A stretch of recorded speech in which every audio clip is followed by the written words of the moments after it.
Hello friends, welcome back ಸನ್ನಿ YouTube channel.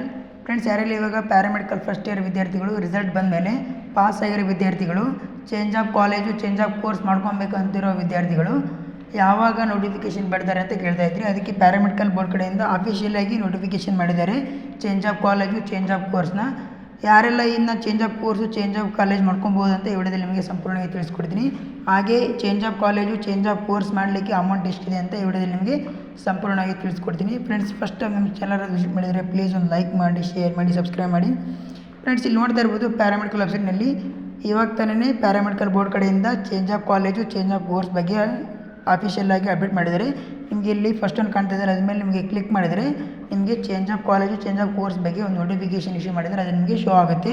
ಇಲ್ಲಿ ನೋಡ್ತಾ ಇರ್ಬೋದು ನಿಮಗೆ change of college change of course ಮಾಡ್ಕೊಳ್ಳಿಕ್ಕೆ ಕೊನೆಯ ದಿನಾಂಕ ಬಂದುಬಿಟ್ಟು 17/3/2026 ಕೊನೆಯ ದಿನಾಂಕ ಇರುತ್ತೆ. ಯಾರು change of college change of course ಮಾಡ್ಕೊಬೇಕಂತ ಅಂದ್ಕೊಂಡಿದ್ದೀರಾ ಅಂಥ ವಿದ್ಯಾರ್ಥಿಗಳು ನಿಮ್ಮ ಕಾಲೇಜ್ ಹೋಗಿ ನೀವು ಚೇಂಜ್ ಆಫ್ ಕಾಲೇಜ್ನ ಇಲ್ಲ ಚೇಂಜ್ ಆಫ್ ಕೋರ್ಸ್ನ ಮಾಡ್ಕೊಬೋದು. Change of college change of course ಮಾಡ್ಕೊಳ್ಳಿಕ್ಕೆ ಅಮೌಂಟು 1000 ಇದೆ. ಅಂದರೆ ಚೇಂಜ್ ಆಫ್ ಕೋರ್ಸ್ ಮಾಡ್ಕೊತೀನಿ ಅಂದರೆ ಅದಕ್ಕೆ ಸಪ್ರೇಟಾಗಿ 1000, ನೀವು ಚೇಂಜ್ ಆಫ್ ಕಾಲೇಜ್ ಮಾಡ್ಕೊತೀನಿ ಅಂದರೆ ಅದಕ್ಕೆ ಸಪ್ರೇಟಾಗಿ 1000 ಫೀಸು. ನೀವು ಅಟ್ ಎ ಟೈಮಲ್ಲಿ ನೀವು change of course change of college ಮಾಡ್ಕೊತೀನಿ ಅಂದರೆ 1000 ಒಳಗಡೆ ನಿಮ್ಮದು ಫೀಸ್ ಆಗಲ್ಲ. ನಿಮ್ಮದು ಚೇಂಜ್ ಆಫ್ ಕೋರ್ಸ್ಗೆ 1000, ಚೇಂಜ್ ಆಫ್ ಕಾಲೇಜ್ಗೆ 1000, ಅಂದರೆ ಟೋಟಲ್ 2000 ಬೇಕಾಗುತ್ತೆ ನಿಮಗೆ change of college change of course ಮಾಡ್ಕೊತೀನಿ ಅಂತಂದರೆ. ನಿಮಗೆ ಇಲ್ಲಿ ಚೇಂಜ್ ಆಫ್ ಕೋರ್ಸ್ ಮಾಡ್ಕೊಳ್ಳಿಕ್ಕೆ ಏನೇನೆಲ್ಲ ಡಾಕ್ಯುಮೆಂಟ್ ಬೇಕು ಅಂತಂದರೆ, ಮೊದಲನೇದಾಗಿ ಸ್ಟೂಡೆಂಟ್ಸ್ದು ರಿಕ್ವೆಸ್ಟ್ ಲೆಟ್ರ್ ಬೇಕಾಗುತ್ತೆ. ಆಮೇಲೆ ಕಾಲೇಜ್ ಕಡೆಯಿಂದ NOC ಲೆಟ್ರ್ ಬೇಕಾಗುತ್ತೆ. ಚೇಂಜ್ ಆಫ್ ಕೋರ್ಸ್ ಮಾಡ್ಕೊಳ್ಳಿಕ್ಕೆ ಕಾಲೇಜ್ ಕಡೆಯಿಂದ NOC ಬೇಕಾಗಿರುತ್ತೆ. ಆಮೇಲೆ ನೀವು ಫೀಸ್ ಪೇ ಮಾಡಿರೋ ರಿಸಿಪ್ಟ್ ಬೇಕಾಗಿರುತ್ತೆ. ಇವು ಮೂರು ನೀವು ಕೊರಿಯರ್ ಮುಖಾಂತರ ಬೋರ್ಡಿಗೆ ಕೊರಿಯರ್ ಮಾಡಿದರೆ ನಿಮ್ಮದು ಚೇಂಜ್ ಆಫ್ ಕೋರ್ಸ್ ಆಗುತ್ತೆ. ಅದನ್ನು ಕಾಲೇಜ್ ಮುಖಾಂತರ ಮಾಡಿ.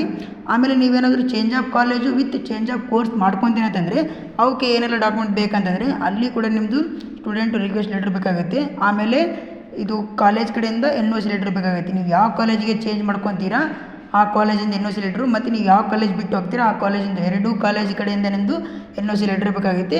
ಆಮೇಲೆ ನೀವು ಪೇ ಮಾಡಿರೋದು college change of course change of ಕಾಲೇಜಿಂದು ಫೀಸ್ ಪೇ ಮಾಡಿರೋದು ರೆಸಿಪ್ಟು ಬೇಕಾಗಿರುತ್ತೆ. ಎಲ್ಲ ಡಾಕ್ಯುಮೆಂಟ್ಸ್ ರೆಡಿ ಮಾಡಿಕೊಂಡು ನೀವು ಪ್ರಿನ್ಸಿಪಲ್ ಮುಖಾಂತರ ಆದರೂ ನೀವು ಬೋರ್ಡ್ಗೆ ಕೊರಿಯರ್ ಮಾಡ್ಬೋದು. ಫ್ರೆಂಡ್ಸ್, ಯಾರೆಲ್ಲ ನೀವು change of college change of course ಮಾಡ್ಕೊಬೇಕು ಅಂದ್ಕೊಂಡಿದ್ರೆ ಅಂಥ ವಿದ್ಯಾರ್ಥಿಗಳಿಗೆ ಫಸ್ಟು ಕಾಲೇಜ್ಗೆ ಹೋಗಿ ವಿಸಿಟ್ ಮಾಡಿ ನಿಮಗೆ ಬೇಕಾಗಿರೋ ಕೋರ್ಸ್ನಲ್ಲಿ ಸೀಟ್ ಇದಾವೆ ಇಲ್ಲ ಅಂತ ತಿಳ್ಕೊಂಡು ನೀವು ಚೇಂಜ್ ಆಫ್ ಕೋರ್ಸ್ ಮಾಡ್ಕೊಳ್ಳಿ. ಅಕಸ್ಮಾತ್ ಏನಾದರೂ ನಿಮಗೆ ಬೇಕಾಗಿರೋ ಕೋರ್ಸಲ್ಲಿ ಸೀಟ್ ಇಲ್ಲ ಅಂತಂದರೆ ನೀವು ಅಪ್ಲಿಕೇಶನ್ ಹಾಕಿದರೂ ಕೂಡ ನಿಮ್ಮದು ಚೇಂಜ್ ಆಫ್ ಕೋರ್ಸ್ ಆಗಲ್ಲ. ಅದಕ್ಕೆ ಯಾರು ಚೇಂಜ್ ಆಫ್ ಕೋರ್ಸ್ ಮಾಡ್ಕೊಬೇಕು ಅಂದ್ಕೊಂಡಿದ್ದೀರಾ ಫಸ್ಟು ಕಾಲೇಜ್ಗೆ ಹೋಗಿ ಎಲ್ಲನೂ ತಿಳ್ಕೊಂಡಾದಮೇಲೆ ನೀವು ಚೇಂಜ್ ಆಫ್ ಕೋರ್ಸ್ಗೆ ಅಪ್ಲಿಕೇಶನ್ ಹಾಕಿ. ನೋಡಿ friends, change of course change of college ಯಾರು ಮಾಡ್ಕೊಬೇಕು ಅಂದ್ಕೊಂಡಿದ್ದೀರಾ ಅಂಥ ವಿದ್ಯಾರ್ಥಿಗಳಿಗೆ 17/3/2026 ಕೊನೆಯ ದಿನಾಂಕ ಇದೆ. ಯಾರು ಮಾಡ್ಕೊಬೇಕು ಅಂದ್ಕೊಂಡಿದ್ದೀರಾ ಅಂಥ ವಿದ್ಯಾರ್ಥಿಗಳು ನೀವು ಕಾಲೇಜ್ಗೆ ಹೋಗಿ ಡಾಕ್ಯುಮೆಂಟ್ಸ್ನ ಕೊಟ್ಟು change of college change of ಕೋರ್ಸ್ನ ಮಾಡ್ಕೋಬೋದು. ಓಕೆ ಫ್ರೆಂಡ್ಸ್, ಈ ವಿಡಿಯೋ ನಮಗೆ ಯೂಸ್ಫುಲ್ ಆಗಿದೆ ಅಂದ್ಕೊಂಡಿದ್ದೀನಿ. ವಿಡಿಯೋ ಇಷ್ಟ ಆದರೆ ಒಂದು ಲೈಕ್ ಮಾಡಿ, ಶೇರ್ ಮಾಡಿ, ಸಬ್ಸ್ಕ್ರೈಬ್ ಮಾಡಿ.